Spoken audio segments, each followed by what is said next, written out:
हमारे चैनल पर आपका स्वागत है। कुछ अनकही सच्ची बातें, please like, share, subscribe my channel. आज का हमारा विषय है भगवान परशुराम के जीवन से जुड़ी रोचक बातें। हिंदू पंचांग के अनुसार वैशाख मास के शुक्ल पक्ष की तृतीया तिथि को भगवान परशुराम की जयंती मनाई जाती है। धर्म ग्रंथों के अनुसार इसी दिन भगवान विष्णु के आवेश अवतार परशुराम का जन्म हुआ था। आज हम आपको भगवान परशुराम से संबंधित कुछ रोचक बातें बता रहे हैं, जो इस प्रकार हैं। पहली, अपने शिष्य भीष्म को नहीं कर सके पराजित। महाभारत के अनुसार महाराज शांतनु के पुत्र भीष्म ने भगवान परशुराम से ही अस्त्र शस्त्र की विद्या प्राप्त की थी। एक बार भीष्म काशी में हो रहे स्वयंवर से काशीराज की पुत्रियों अंबा, अंबिका और बालिका को अपने छोटे भाई विचित्रवीर्य के लिए उठा लाए थे।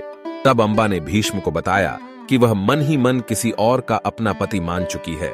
तब भीष्म ने उसे ससम्मान छोड़ दिया, लेकिन हरण कर लिए जाने पर उसने अंबा को अस्वीकार कर दिया।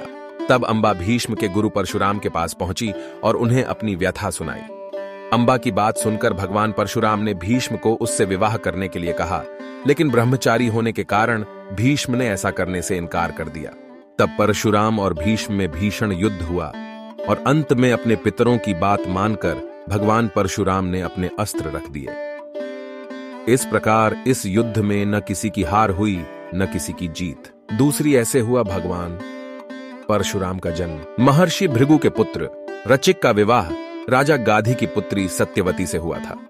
विवाह के बाद सत्यवती ने अपने ससुर महर्षि भृगु से अपने व अपनी माता के लिए पुत्र की याचना की। तब महर्षि भृगु ने सत्यवती को 2 फल दिए और कहा कि ऋतु स्नान के बाद तुम गूलर के वृक्ष का तथा तुम्हारी माता पीपल के वृक्ष का आलिंगन करने के बाद ये फल खा लेना। किंतु सत्यवती व उनकी मां ने भूलवश इस काम में गलती कर दी। ये बात महर्षि भृगु को पता चल गई। तब उन्होंने सत्यवती से कहा कि तूने गलत वृक्ष का आलिंगन किया है, इसलिए तेरा पुत्र ब्राह्मण होने पर भी क्षत्रिय गुणों वाला रहेगा और तेरी माता का पुत्र क्षत्रिय होने पर भी ब्राह्मणों की तरह आचरण करेगा।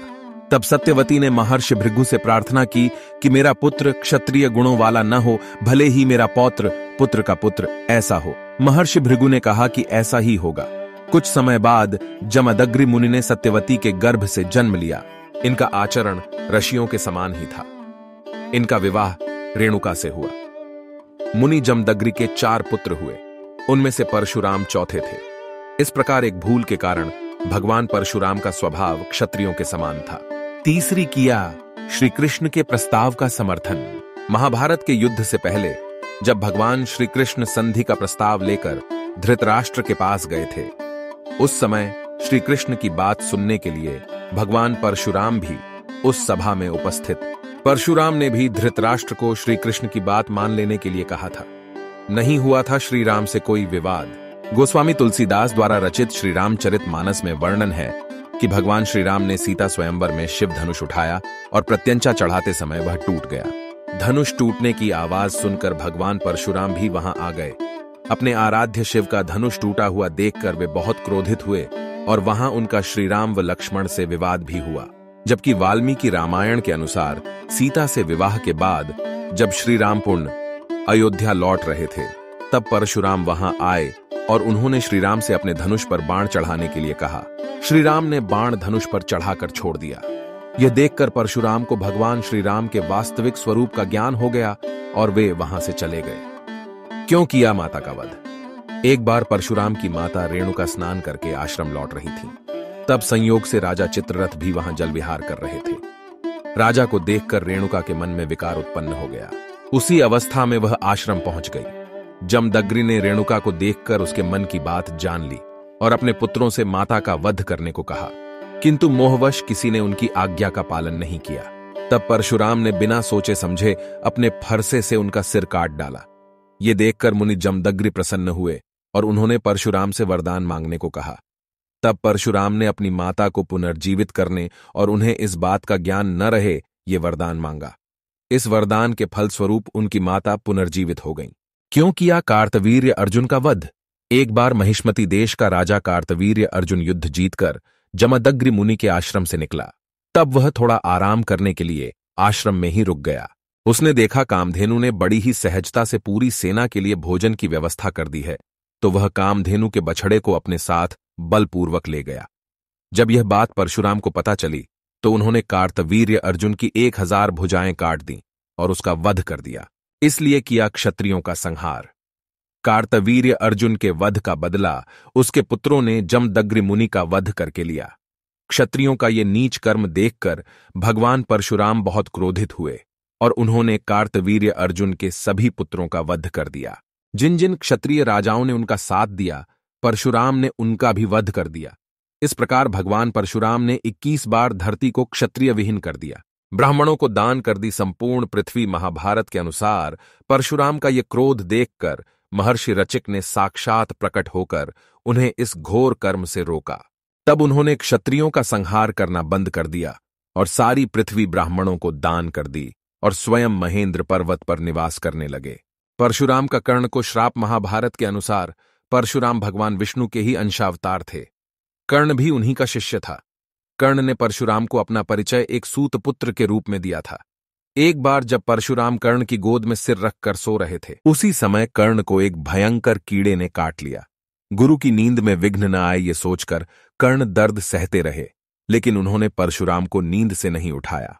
नींद से उठने पर जब परशुराम ने ये देखा तो वे समझ गए कि कर्ण सूतपुत्र नहीं बल्कि क्षत्रिय है।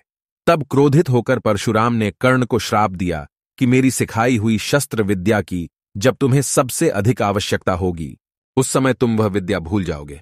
इस प्रकार परशुराम जी के श्राप के कारण ही कर्ण की मृत्यु हुई। राम से कैसे बने परशुराम? बाल्यावस्था में परशुराम के माता पिता इन्हें राम कहकर पुकारते थे। जब राम कुछ बड़े हुए तो उन्होंने पिता से वेदों का ज्ञान प्राप्त किया और पिता के सामने धनुर्विद्या सीखने की इच्छा प्रकट की। महर्षि जमदग्नि ने उन्हें हिमालय पर जाकर भगवान शिव को प्रसन्न करने के लिए कहा। पिता की आज्ञा मानकर राम ने ऐसा ही किया। उस बीच असुरों से त्रस्त देवता शिवजी के पास पहुंचे और असुरों से मुक्ति दिलाने का निवेदन किया। तब शिवजी ने तपस्या कर रहे राम को असुरों को नाश करने के लिए कहा। राम ने बिना किसी अस्त्र की सहायता से ही असुरों का नाश कर दिया। राम के इस पराक्रम को देखकर भगवान शिव ने उन्हें अनेक अस्त्र शस्त्र प्रदान किए। इन्हीं में से एक परशु फरसा भी था। यह अस्त्र राम को बहुत प्रिय था। इसे प्राप्त करते ही राम का नाम परशुराम हो गया। फरसे से काट दिया था श्री गणेश का एक दांत। ब्रह्मवैवर्त पुराण के अनुसार एक बार परशुराम जब भगवान शिव के दर्शन करने कैलाश पहुंचे तो भगवान ध्यान में थे। तब श्री गणेश ने परशुराम जी को भगवान शिव से मिलने नहीं दिया। इस बात से क्रोधित होकर परशुराम जी ने फरसे से श्री गणेश पर वार कर दिया। वह फरसा स्वयं भगवान शिव ने परशुराम को दिया था। श्री गणेश उस फरसे का वार खाली नहीं होने देना चाहते थे, इसलिए उन्होंने उस फरसे का वार अपने दांत पर झेल लिया, जिसके कारण उनका एक दांत टूट गया। तभी से उन्हें एक दंत भी कहा जाता है। ये थे परशुराम के भाइयों के नाम ऋषि जमदग्नि और रेणुका के 4 पुत्र थे, जिनमें से परशुराम सबसे छोटे थे। भगवान परशुराम के 3 बड़े भाई थे, जिनके नाम क्रमशः रुक्मवान, सुषेणवसु और विश्वावसु था। अमर हैं। परशुराम हिंदू धर्म ग्रंथों में कुछ महापुरुषों का वर्णन है जिन्हें आज भी अमर माना जाता है। इन्हें अष्टचिरंजीवी भी कहा जाता है। इनमें से एक भगवान विष्णु के आवेश अवतार परशुराम भी हैं,